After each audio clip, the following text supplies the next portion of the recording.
We were yesterday talking about reversible inhibition, that is those inhibitor molecules which reduce the rate of an enzymatic reaction by reversible interaction with the enzyme molecule, and after the inhibition is over they can be physically separated and the enzyme can be recovered in its original catalytic functional form.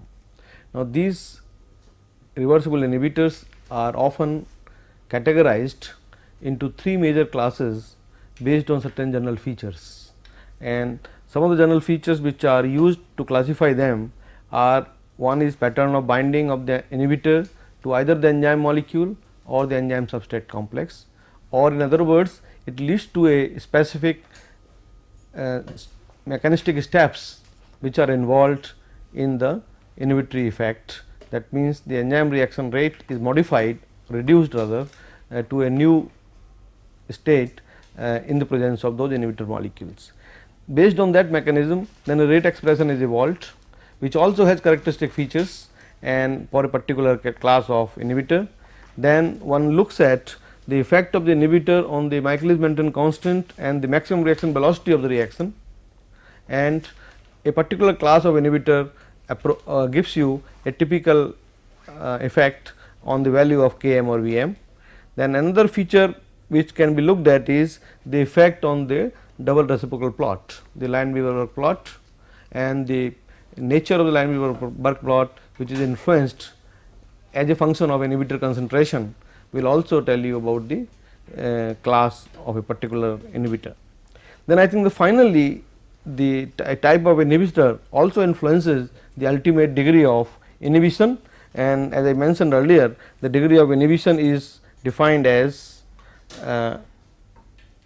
or rather I is equal to V naught minus V I upon V naught, where I is the degree of inhibition and V naught and V I are the enzyme reaction rate in at concentration of inhibitor at 0 and at some particular concentration I for the enzyme reaction.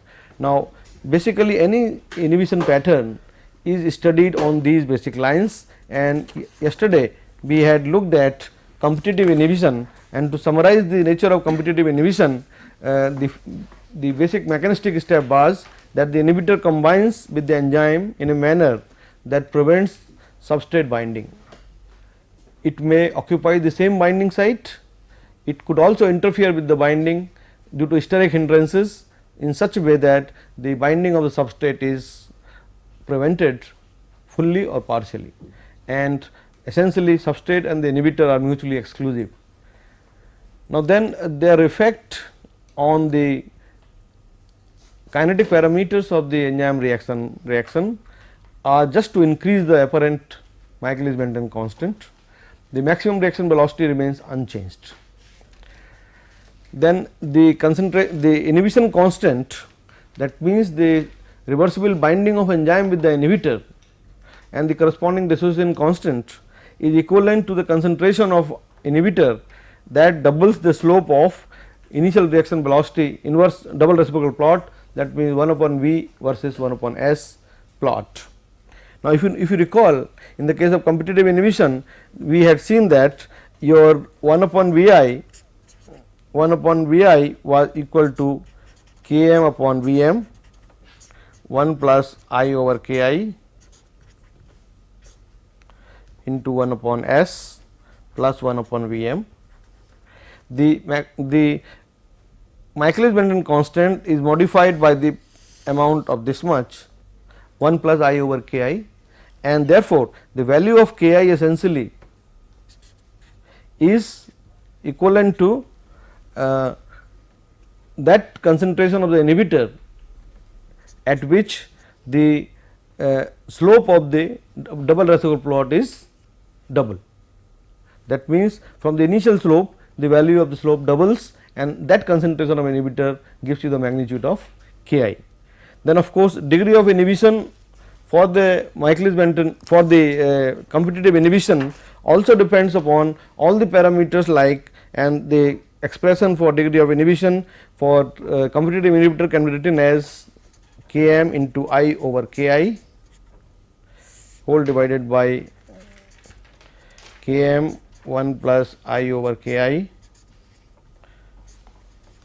plus S. So, basically as you will notice that the degree of inhibition depends on substrate concentration, it depends on the inhibitor concentration, it depends also on Km and Ki. All the parameter influence the degree of inhibition at any given inhibitor concentration for the competitive inhibitor.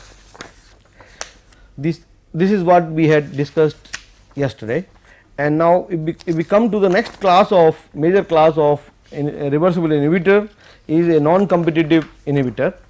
Now, the classical feature of a non-competitive inhibitor in terms of binding with the enzyme or this enzyme substrate is that the inhibitor does not influence in any way the substrate binding. Essentially, substrate as well as the inhibitor bind reversibly, randomly and independently at different sites. That means, the binding site on the enzyme molecule for substrate are different than the binding site on the enzyme for the inhibitor molecule, and therefore, the molecules and the enzyme molecules that have bound to both substrate as well as inhibitor, and therefore, have the ESI complex, they are functionally inactive, and therefore, one can look at the reaction mechanism as E plus S goes to ES goes to E plus P, the classical root of your let us say K1, K minus 1 and K2. The enzyme can also bind to inhibitor, giving you EI, and this EI can also, because the binding site for substrate is different, this can again bind to form ESI, and this ES can also bind to I to give you ESI. Basically, the enzyme substrate and inhibitor complex, the triple complex, can be arrived at either from this route or from this route. There is no problem, because the binding of substrate and inhibitor do not interfere with each other. They can bind reversibly, randomly and independently. There is no interaction with them, and but only thing is that this ESI complex once formed is catalytically inactive and does not lead to product formation. It is only ES complex which will lead to product formation, and of course, in a simplistic this mechanism, we notice that we have a dissociation constant Km for the enzyme substrate binding and dissociation constant Ki for the inhibitor binding, and also we assume that whether the enzyme substrate complex bind to inhibitor or the free enzyme binds to inhibitor, the dissociation constant is identical Ki. Similarly, here when substrate binds to EI complex is also Km. So, as I mentioned earlier that there is no interference by binding of substrate or inhibitor onto the enzyme in their subsequent binding process, and under such conditions one can write the rate expression for a non-competitive inhibitor as S into Vm over Km 1 plus I over Ki plus S 1 plus I over Ki. Or just to simplify, to look at the effect on the Km and Vm values, if we divide both numerator and denominator by 1 plus I over Ki, S into Vm divided by 1 plus I over Ki whole divided by Km plus S. Now, so one can very clearly visualize that the effect of a non-competitive inhibitor is to influence the maximum reaction velocity, and the maximum reaction velocity is reduced by a factor of 1 plus I over Ki, whereas the Km value remains unchanged.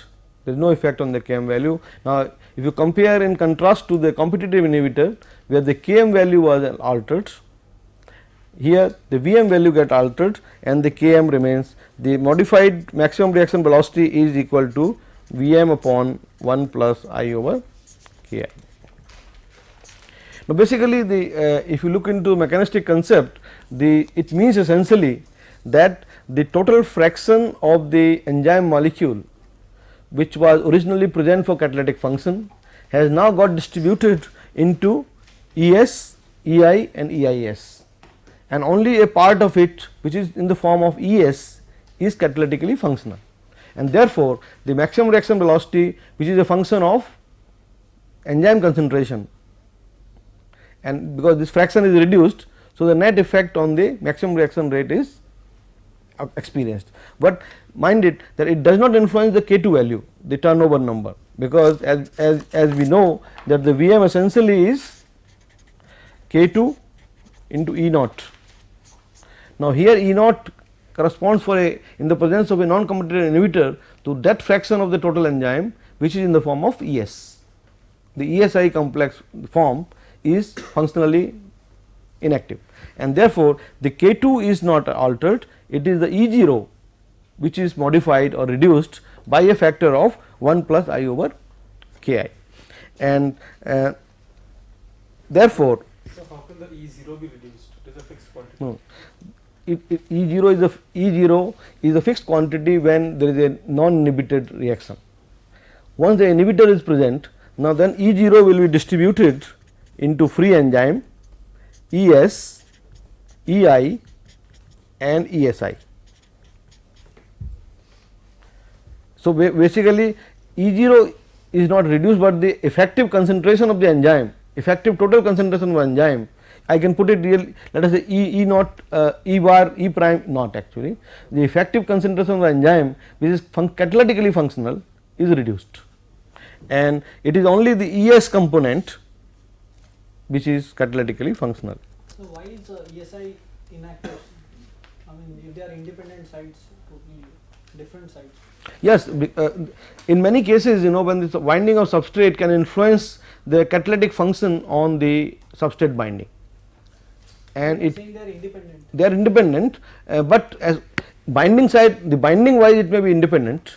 You see, there are two parts in the active site. One is the binding process which is not influenced, which is elaborated by our dissociation constant.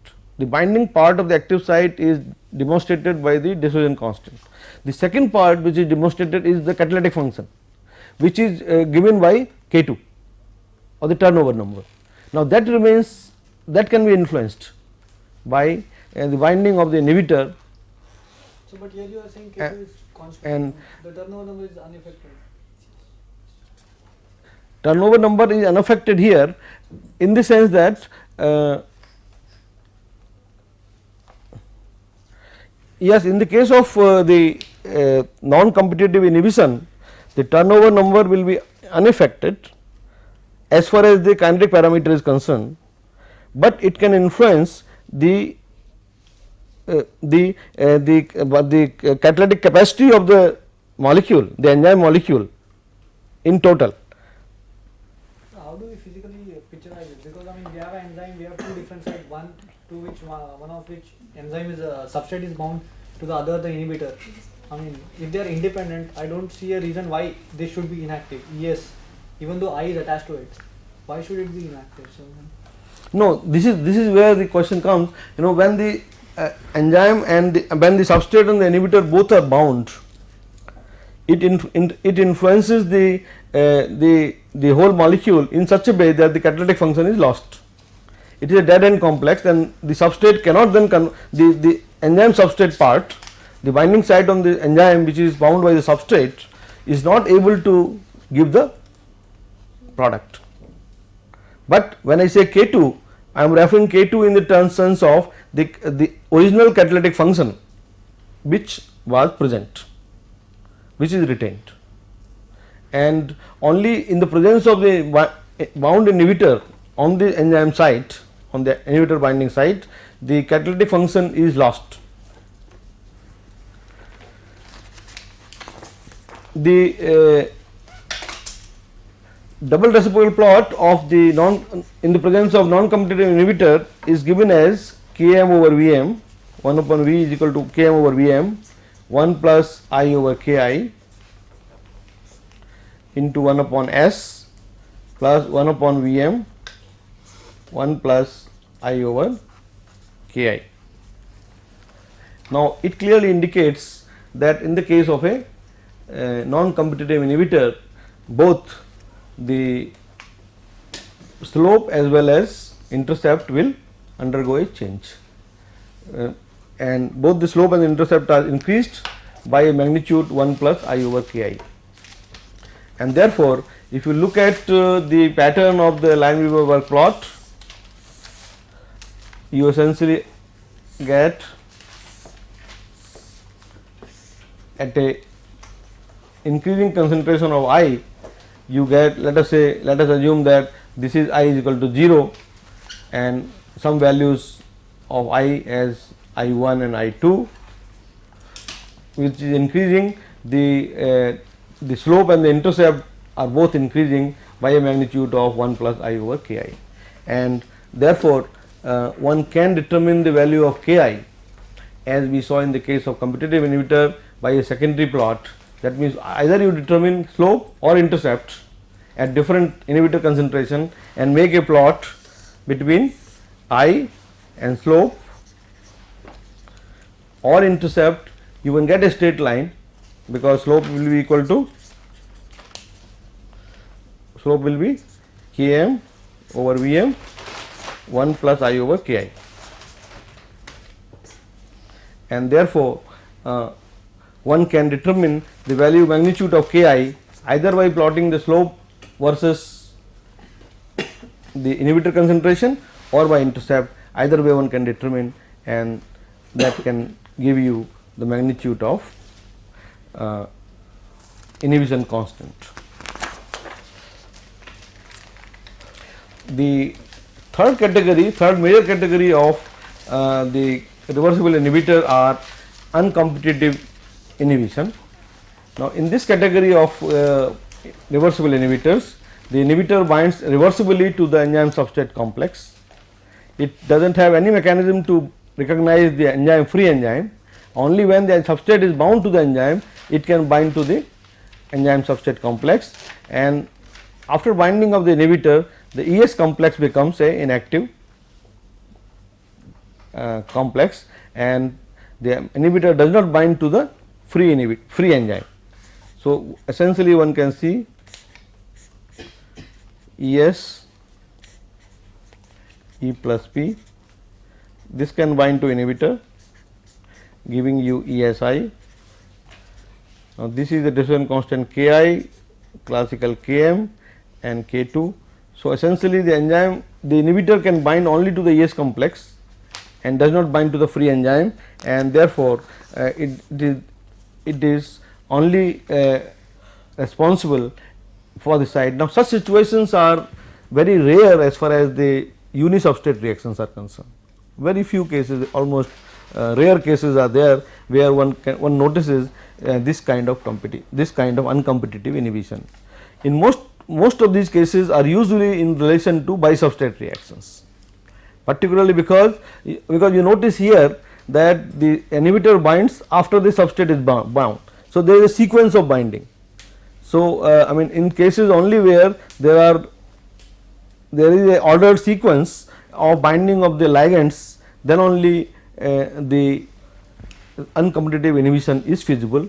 In cases where the binding is random, that means the inhibitor and substrate can bind randomly without any sequence, the mechanism of uncompetitive inhibition is very rare, and therefore, but still the idea of uncompetitive inhibition has been very useful in understanding the reaction mechanism for bisubstrate reactions. And essentially, when we look at bisubstrate reaction, we will notice that this inhibition patterns gives you a lot of information about the sequence of binding of the substrate in the case of a bisubstrate reaction. Now, in the case of a uncompetitive inhibition, the reaction velocity can be written as S into Vm upon Km plus S 1 plus I over Ki.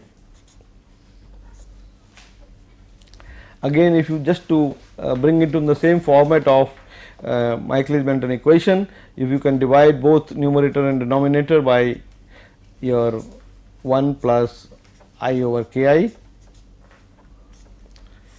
whole upon Km upon 1 plus I over Ki plus S, you notice that both Km as well as Vm, you have K dash m is equal to Km upon 1 plus I over Ki. You have V dash m is equal to Vm upon 1 plus I over Ki. Both the parameters are reduced by a factor of 1 plus I over Ki, and the double reciprocal plot of in the presence of an uncompetitive inhibitor will be Km over Vm into 1 upon S plus 1 upon Vm into 1 plus I over Ki. Therefore, you will notice that the uncompetitive inhibitor does not change the slope remains unaltered, but the intercept is increased by a factor of 1 plus. Now, this is your intercept, and the intercept 1 upon Vm on the y axis is increased by a factor of 1 plus I over Ki. And therefore, if you look at the typical pattern of a uncompetitive inhibitor is something like parallel lines, where both slope and where the slope does not change, but the intercept value 1 upon Vm is increased by a factor of 1 plus I over Ki, and a secondary plot of 1 upon K dash m versus I. Now, if you just take it, let us say 1 upon K dash m will be equal to 1 upon Km plus I over Km into Ki, and if you make a secondary plot, you will get the value of Ki. So, in these all these cases, therefore, by following a typical pattern, that is by understanding the reaction mechanism, the binding of the substrate, binding of the inhibitor and substrate to the enzyme, their interaction between each other, one can really arrive at a rate expression. One can also look at the double reciprocal equation, Line-Weber equation, make a double reciprocal plot, see the nature of double reciprocal plot, and can identify that what is the nature of the inhibitor which we are talking about by understanding these. In many cases, we will also notice that the actual inhibitor does not follow a very typical pattern, and not surprising that very often, let us say, we end up a profile something like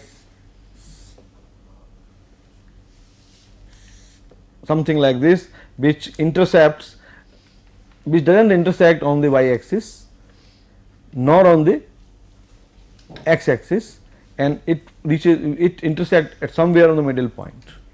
Now, such a situation can be considered something away from the ideality. There are kind of mixed type of inhibition, and as a matter of fact, one of the most commonly observed mixed type of inhibition is what we call as linear mixed type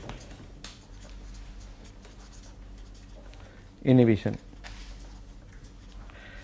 Now, this is a typical case of a non-competitive inhibition. If you recall non-competitive inhibition, where we had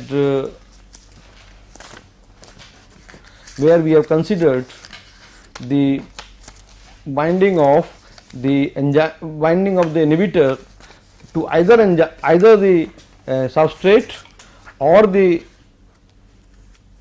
free enzyme freely. Now, in that case, we have assumed one basic factor, that the dissociation constant for binding of the inhibitor to the enzyme and to the binding of the inhibitor to the enzyme substrate complex is identical. But in many cases, this may not be so.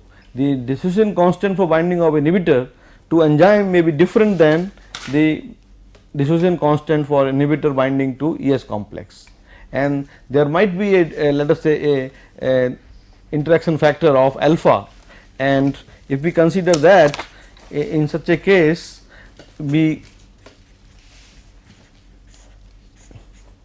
ES going to E plus P Now, E plus I, it binds with a dissociation factor of K I, E I. Now, E S binds with inhibition constant of alpha K I to E S I, and here also substrate binds. Now, obviously, if the inhibition constant for this is K m, and simply by if the system has to come to an equilibrium, then the equilibrium constant for reaching E S I from either side must be identical, and that way this inhibitor constant will also become alpha K m.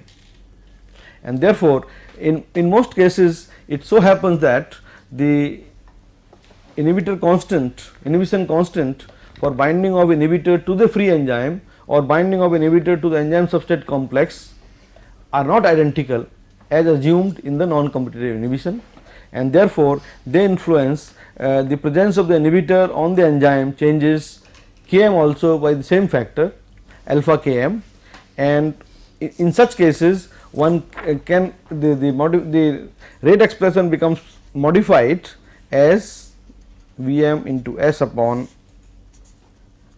K m 1 plus I over K I plus S into 1 plus I over K alpha K I. And 1 upon V I is your K m over V m into 1 plus I over K I upon S plus 1 plus I over alpha K I upon V m. And obviously, for cases where alpha is greater than 1, you will get a profile as I showed earlier, that is your the enzyme will the double reciprocal plot of 1 upon S versus 1 upon V at different inhibitor concentrations will intersect at a point on the left hand side of the y axis. And if you consider the slopes and the intercepts of this plot, you can get this a replot of the slope will give you K I, and if you plot if you replot the intercepts, modified intercept as a function of inhibitor concentration, it will give you alpha K I, and therefore the value of alpha can be determined.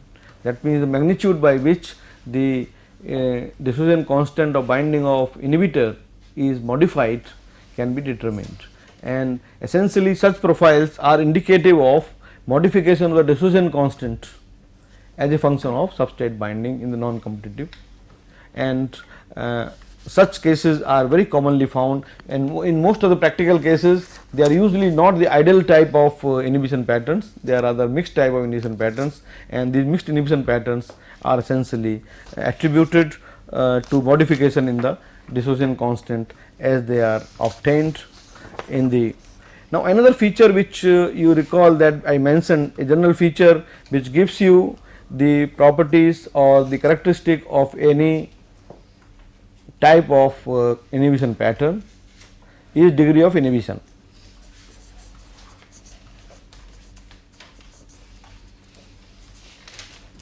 If we just recall from all our rate expressions that we wrote about the different types of inhibition pattern, I as equal to V naught minus V I upon V naught. Now, you will notice that for non-competitive, if you substitute the rate expression for the inhibited and the uninhibited reaction, for the non-competitive the value of I will be I upon K I plus I, which indicates that the degree of inhibition is independent of substrate concentration. Whatever the substrate, unlike in the case of competitive inhibition, where increasing substrate inhibition can significantly decrease the degree of inhibition, that means that the extent by which the rate of the enzyme catalyzed reaction is reduced by inhibitor can be reduced by increasing the substrate concentration in relation to the inhibitor concentration. In the case of non-competitive inhibition, whatever is the concentration of substrate, it does not influence the degree of inhibition, and it is totally dependent on the concentration of inhibitor and the Ki. In the case of uncompetitive inhibitor,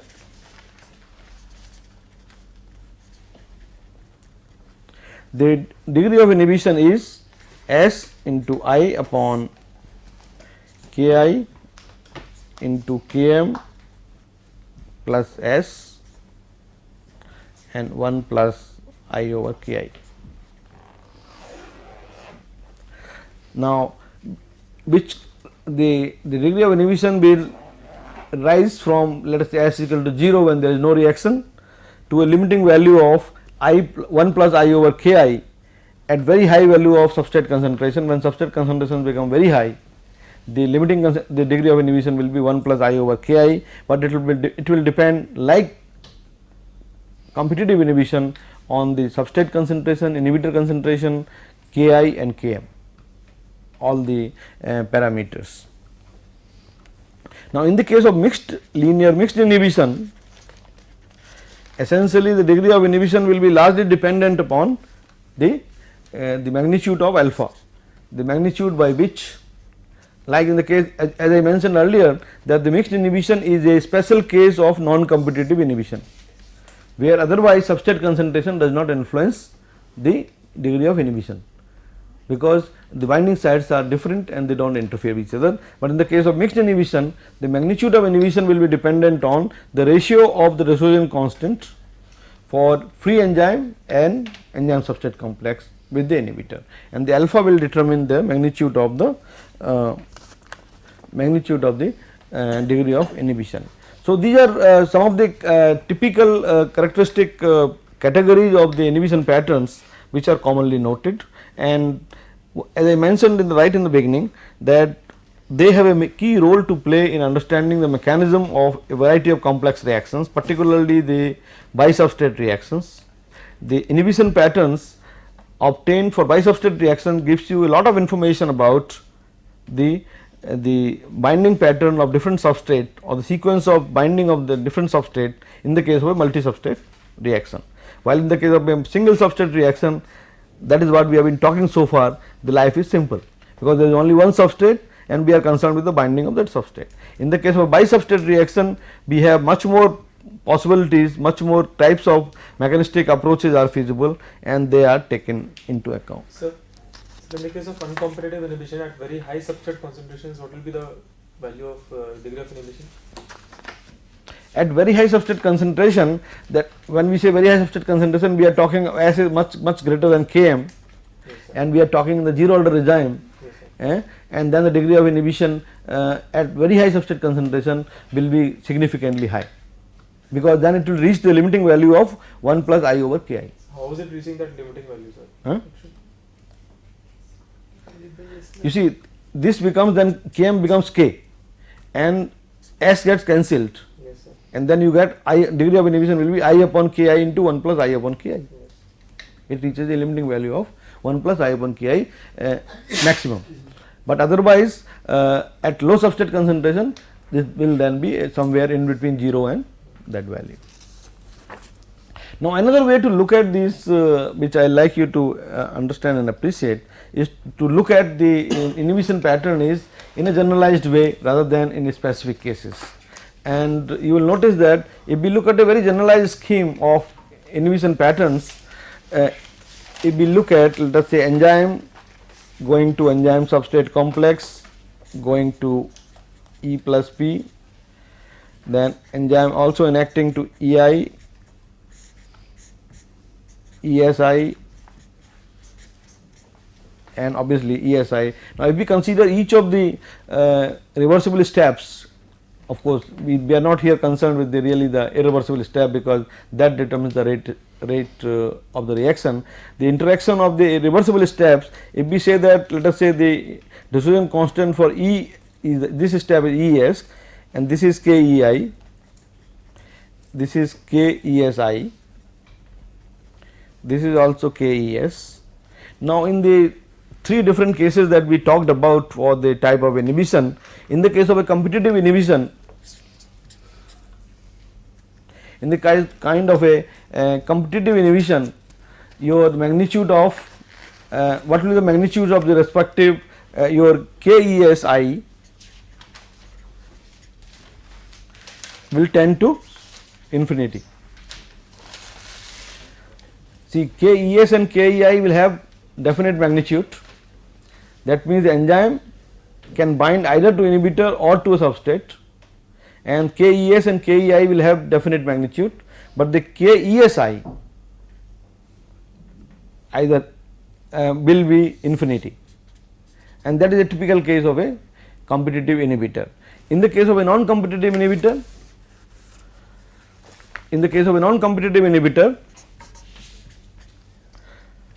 your KESI will be equal to KEI.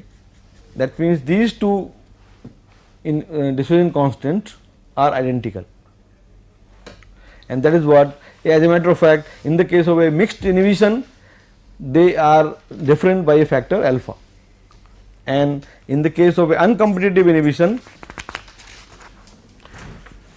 the magnitude of KEI is infinity, or rather tends to infinity. That means the inhibitor cannot bind to the enzyme. So, basically I mean the three cases are typical example of three extreme situations of the inhibitor binding. In the competitive inhibitor, the ESI, the dissociation or the binding of the inhibitor to ES complex is not feasible, and the dissociation constant is infinity. In the case of non-competitive inhibition, the two, it can bind either to E or ES, and the dissociation constant is identical. In the case of a mixed inhibition, they are not identical, but they have a magnitude and both are related by a ratio of alpha, and which determines essentially the degree of inhibition. In the case of uncompetitive inhibition, the binding of inhibitor to the free enzyme, the corresponding dissociation constant is again approaches to infinity. That means the binding to free inhibitor is not feasible. Now, with that view, I think we would like to look at the other the bisubstrate reactions subsequently, and we will stop at this point.